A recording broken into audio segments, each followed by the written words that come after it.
नमस्कार दोस्तों, आप सभी का बहुत बहुत स्वागत है मेरे रंजन स्टडी सेंटर में बने रहने के लिए। तो दोस्तों आज के इस वीडियो में बहुत ही इंपॉर्टेंट का ऑब्जेक्टिव मैं आपको बताने वाला हूं, इसलिए दोस्तों आप बिना सोचे समझे इस वीडियो को शुरू से लेकर अंत तक देख लेना। ये क्लास 10 साइंस का ऑब्जेक्टिव क्वेश्चन है, इसलिए दोस्तों आप इसे ध्यान से देखना है। ये ऑब्जेक्टिव आपके बोर्ड में आने वाला है, इसलिए दोस्तों आपके जो अभी फरवरी में एग्ज़ाम होने वाला है 17 फरवरी से, और पहला दिन आपका जो एग्ज़ाम है वो साइंस का ही है, इसलिए इस वीडियो को ज़रूर देख लेना।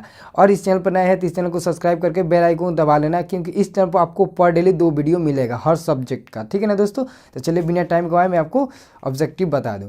तो क्वेश्चन नंबर 1 है कि दाढ़ी बढ़ाने में कौन सा दर्पण उपयोग होता है। तो इसका सही आंसर क्या हो जाएगा? इसका सही आंसर हो जाएगा आपका सी नंबर, अवतल दर्पण। ठीक है ना, सी नंबर इसका सही आंसर होगा।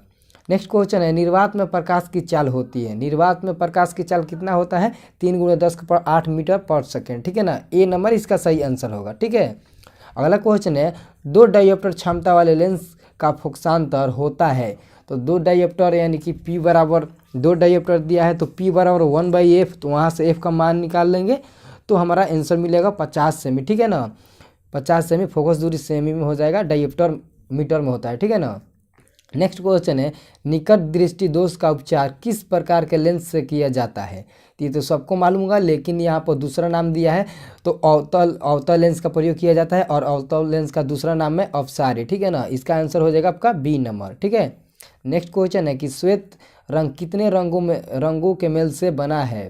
तो श्वेत रंग कितने रंगों के मेल से बना है? तो 7 रंगों के मेल से बना है। ठीक है ना, इसका आंसर होगा डी नंबर। अगला क्वेश्चन है कि प्रतिरोध का एसआई मात्रक क्या है। तो प्रतिरोध का एसआई मात्रक क्या होता है? प्रतिरोध का एसआई मात्रक ओम होता है। ठीक है ना दोस्तों, इसका आंसर होगा आपका बी नंबर।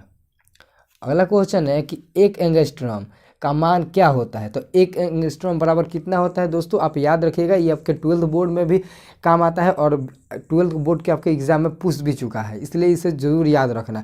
1 एंगस्ट्रॉम बराबर 10⁻−10 मीटर होता है। ठीक है ना, ए नंबर इसका सही आंसर होगा। नेक्स्ट क्वेश्चन, ओम के नियम का गणितीय रूप है। तो उसका आंसर क्या हो जाएगा? तो ओम के नियम क्या कहता है? V बराबर आई आर।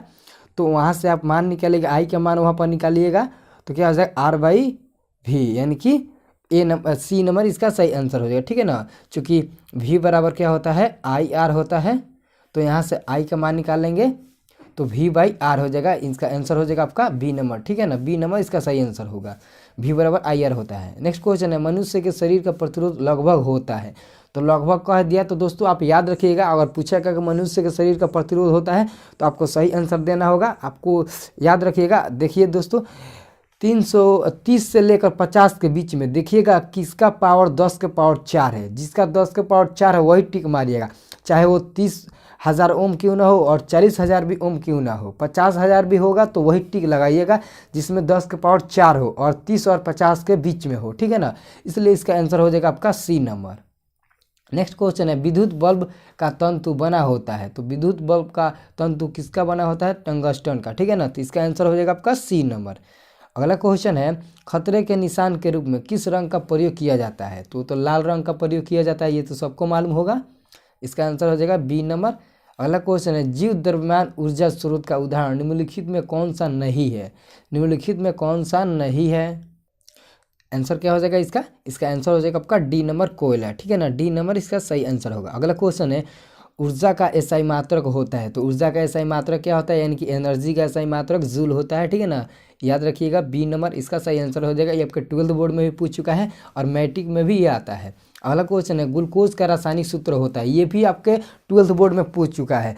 12th बोर्ड में देखिए दोस्तों क्या क्या पूछता है, पूछ देता है फिनॉल का सूत्र क्या होता है, अल्कोहल का सूत्र क्या होता है, ओलियम का सूत्र क्या होता है, संगमरमर का सूत्र क्या होता है, यहाँ पर ग्लूकोज का सूत्र क्या होता है। वही क्वेश्चन यहाँ पर भी पूछा है कि ग्लूकोज का सूत्र क्या होता है। तो ग्लूकोज का सूत्र क्या होता है? C6H12O6, यानी कि इसका आंसर हो जाएगा आपका बी नंबर। ठीक है, अगला क्वेश्चन है, कैल्शियम कार्बोनेट कहते हैं। तो कैल्शियम कार्बोनेट किसे कहते हैं? चूना पत्थर या कि चौक, इनमें से सभी, या फिर संगमरमर को। तो कैल्शियम कार्बोनेट हम संगमरमर को कहते हैं, जिसका सूत्र होता है CaCO3। ठीक है ना, इसका आंसर हो जाएगा आपका सी नंबर। नेक्स्ट क्वेश्चन है, नीचे दी गई अभिक्रिया में कौन सा कथन सही है। तो ये कौन सी अभिक्रिया दिया गया है? तो इसका सही आंसर हो जाएगा आपका ए नंबर, कॉपर का ऑक्सीकरण। ठीक है ना, ए नंबर इसका सही आंसर होगा।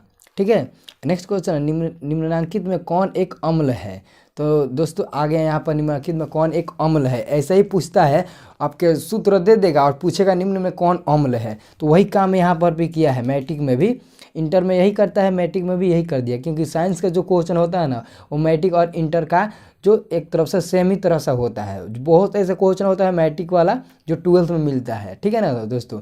देख लीजिए यहीं पर पूछा है निम्न में कौन सा मतलब अम्ल है, तो कौन सा अम्ल है, तो आपको सूत्र याद होगा, डी नंबर इसका सही आंसर होगा, क्योंकि नाइट्रिक अम्ल है, HNO3 नाइट्रिक अम्ल का सूत्र ये है, इसलिए नाइट्रिक अम्ल है, इसलिए डी नंबर इसका आंसर होगा। नेक्स्ट क्वेश्चन है, हमारा शरीर pH के कितने परास के बीच कार्य करता है, तो इसका आंसर क्या होगा, 7 से 7.8, ठीक है ना। इंटर में पूछता है कि मानव शरीर का pH मान कितना होता है, तो ऑप्शन में सिर्फ 7 ही रहता है, बाकी कुछ नहीं रहता, इसलिए उसका आंसर हम लोग 7 ही देते हैं, इसलिए इसे याद रखिएगा, बी नंबर इसका सही आंसर होगा। और नेक्स्ट क्वेश्चन है, सिलिका क्या है, सिलिका क्या है, तो इसका सही आंसर क्या हो जाएगा, इसका सही आंसर हो जाएगा आपका डी नंबर, ठीक है ना, निस्तापन, डी नंबर सिलिका निस्तापन है, ठीक है ना। नेक्स्ट क्वेश्चन है, सबसे कठोर तत्व है, सबसे कठोर तत्व क्या है, तो इसका सही आंसर क्या हो जाएगा, सबसे कठोर तत्व ये तो सबको मालूम होगा, हीरा है, ठीक है ना, सबसे कठोर तत्व हीरा है। दोस्तों अगर ऐसा ही और वीडियो देखना चाहते हैं तो इस चैनल को सब्सक्राइब जरूर कर लेना, क्योंकि इस चैनल पर आपको मैट्रिक और 12th दोनों का बोर्ड का आपको वीडियो मिलेगा और हर चैप्टर का ऑब्जेक्टिव मिलेगा, और आपके जो 10th बोर्ड का है उसके लिए आपको सब्जेक्टिव भी मिलेगा अच्छे से तैयारी करने के लिए, इसलिए इस चैनल को सब्सक्राइब ज़रूर कर लेना।